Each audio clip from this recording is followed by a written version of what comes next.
because of Agnes Tirop, and that brought in some recommendations that we'll be looking at to find out whether we are on the right track to be able to salvage this. So there you have it, a very red hot show, plus a lot more that we'll be giving you as well, including a couple of gifts that we want to give you as well on the trivia. And the trivia question today is very simple. Which AFCON player was booted out of the tournament by his team? Which AFCON player was booted out of the tournament by his team? Now, the incident is very interesting, but I won't tell you about it. I've been accused of giving it all away, so I will not tell you. But you can send in your answers. I am at Bernard_sports and at J Wakabi, that's where James is, and at KShege_sports. Tweet in your answers. We got 2 hampers to give you, and we will find out who's going to be our winner at the end of it all. Plus, of course, you can always join the conversation and talk to us about what you think about the issue we'll be discussing, which today is on hockey. Here it goes. The Kenya national hockey men and women's teams are currently in Ghana. They're taking part in the Africa Hockey Championships. The travel arrangements had their own share of controversies that saw the teams arrive late in Ghana and give a walkover in the opening matches. But even as they travel, a deep story of dissatisfaction by the hockey teams and players is left behind. Stories of the league not having taken place since 2019. A story of distrust between associations and the Kenya Hockey Union and the counties. Accusations and counter-accusations. Can hockey get back to the glory days of winning the Africa title? What is the problem? Now let's dive deep into this story. And my guests will be here in just one moment, but Jeff Mogire has prepared something for us. Take a look at it, and then you can join the conversation.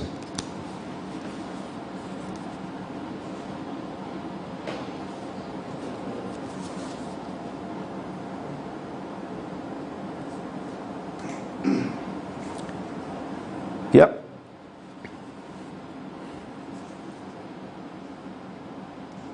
That was once a force to reckon with in hockey, the glory days now seem a distant memory. Even prior to Kenya's independence, the country's men teams brushed shoulders with the elite of the sport. Kenya appeared in 5 consecutive Olympic Games since making their debut at Melbourne in 1956. From there on, Kenya hockey players have managed only 2 more appearances in the Global Games, that was in Los Angeles 1984 and Seoul 1988. A far cry from the golden years of the 50s, 60s and 70s. The deteriorating nature of hockey game in the country is worrying. Apart from the 7 appearances in the Olympics, Kenya has competed in 2 World Cup finals, that was 1971 and 1973.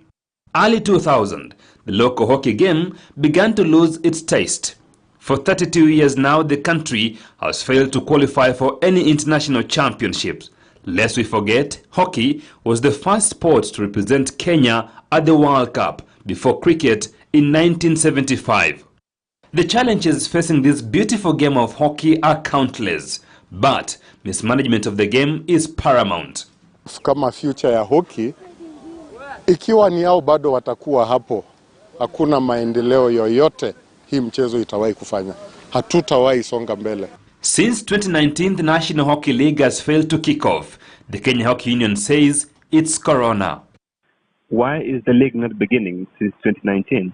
No, the league is beginning, my friend. We have gone under a very difficult COVID period. And we have been following the ministry COVID protocols. The question begs, was the world ravaged by coronavirus pandemic in 2019? Ikiwa mtu anataka excuse, mtu apeane excuse mzuri. Na mimi pia nimekuwa mmoja wa wale watu wako kwa hiyo committee ya kucoach timu ya taifa, na nilijiuzulu kwa sababu huwezi kaa mahali zaidi ya miaka 10 na bado mnafanya zile upuzi mmekuwa mkifanya. Even though Kenya remains a powerhouse in the African continent, their recent fortunes have dwindled as well. Kenya men finished runners-up in the 4 of their 7 appearances in the Africa Cup of Nations, 1974, 1983, 1989 and 1996. Their last appearance in 2017 saw them finish outside the medal bracket. Only once in the history of hockey has Kenya finished in the first place. They won a gold medal at the 1987 Africa Games held in the home soil. Kenya Hockey Union selected teams, both men and women, to represent the country in the Africa Cup of Nations in Ghana, a decision which has raised alarm on the criteria used. Yeah, this team has been training for more than 6 months. Yeah. We know these players. They are not new to us. Okay. And these are the players who have been turning out for the national team for past tournaments. Ministry officials wawaeleze walitumia kriteria gani kutoa pesa ya serikali kutuma team na imekuwa hakuna ligi inaendelea. Hizi ndio maswali ngumu lazima tuulize. Under Nahashan Randiek's reign, Kenyan teams have performed dismally at the Africa Cup of Nations and missed out on World Cup qualifications. National teams are still owed allowances dating back to 2013. Our critics, you know, it is very easy to sit on the other side of the wall and throw stones to your neighbor. Mm-hmm. You know, some of these critics who are talking are members of Nairobi Hockey County Association. Mm-hmm. Can you ask them what has Nairobi been doing all this time? Mtu yoyote yule anafuatilia hockey Kenya atakuelezea hawa sio wale wamehitimu kamwe kutuwakilisha. Na sisemi ati ni wote hawajahitimu. Walichaguliwa kwa namna gani? The Federation is yet to conduct its national elections as the current office time expired on 13th of January 2022. Hatujacheza league for 2 years. Kwa hivyo tuambianeni ukweli, ndio ile hii mchezo wa magongo tuipeleke mahali inafaa ikuwe. Wachezaji wote wanalia. Sports officials kama sisi, kama una ile wanasemaga ngozi ngumu, kuacha hii mchezo ni rahisi, na hiyo ndio wanataka watu wawache. And even now, as the Kenyan teams take part in the African Championships, the big question is, how was the national team selected? Who selected it?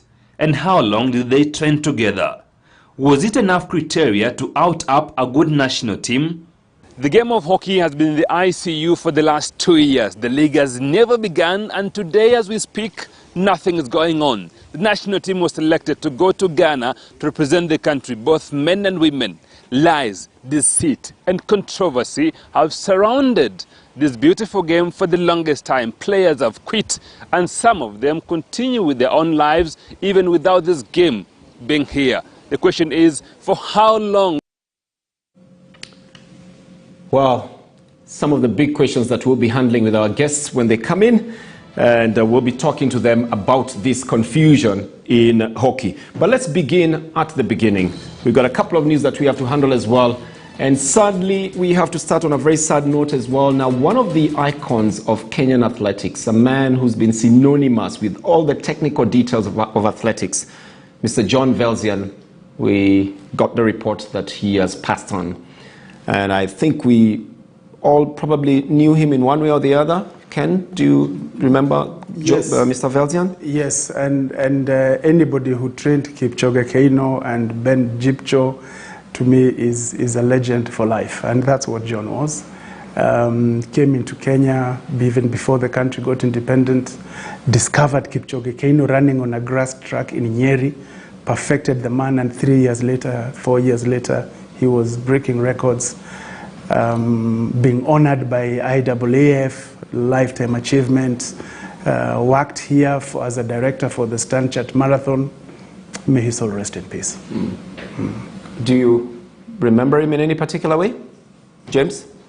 White t-shirt, dark blue pair of tracksuit and white hair, sneakers and white hair, always walking, always in a hurry. And I remember him explaining to me what he did in 1988 with John Ngugi. Remember John Ngugi in the heats qualified as a fastest loser, and he told me, I found the PS for sports who could speak Kikuyu, and I told him, please tell John, this is only 5,000 meters. He runs 12 kilometers in cross country. Just go ahead and win. Just go from the...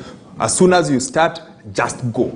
You've got the power to do it. And just a wonderful man. Just a man who, a lot of our athletics was all he's doing. Like, he planted so much of the seeds of what we enjoy today, was all down to him. Always willing to talk to you, always with a word, with a story, with an anecdote, with a word of advice, and with a piece of history. True, I have a very fond memory of him. Actually, when I did my first athletics commentary, a world athletics commentary, I reached out to him because I needed information on the team. And he gave me 2 manuals and told me, this is it. If you don't find them in this, because they're seniors, you'll find them in this. And you've got everything in here, go out there and do the commentary. My very first World Athletics Championships, I think that was in Greece a couple of years back. I can't remember which one. So very fond memories of him and the information that he had, because he was the regional that was the title that time, the regional technical coordinator for this area for IAAF.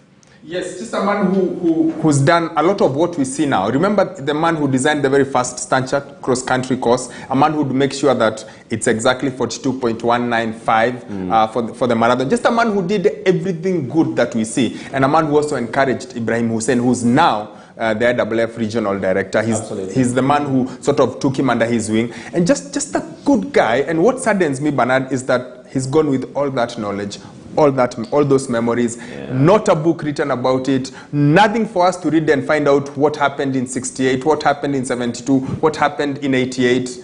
That's the saddest part for me, is that he's gone with all that history and we never ever got a chance to maybe just write it down. Well, but we're going to thank him for the service that he gave to the country as well from all that time. He was a policeman as well in those good old days. That's how he knew Kipchoge as well, okay, because he was a policeman. Very strict guy, but we will rest his soul in peace. We hope that he rests in peace. And we'll take just a couple of seconds to remember him, and that would be our contribution to the legacy that he has left behind.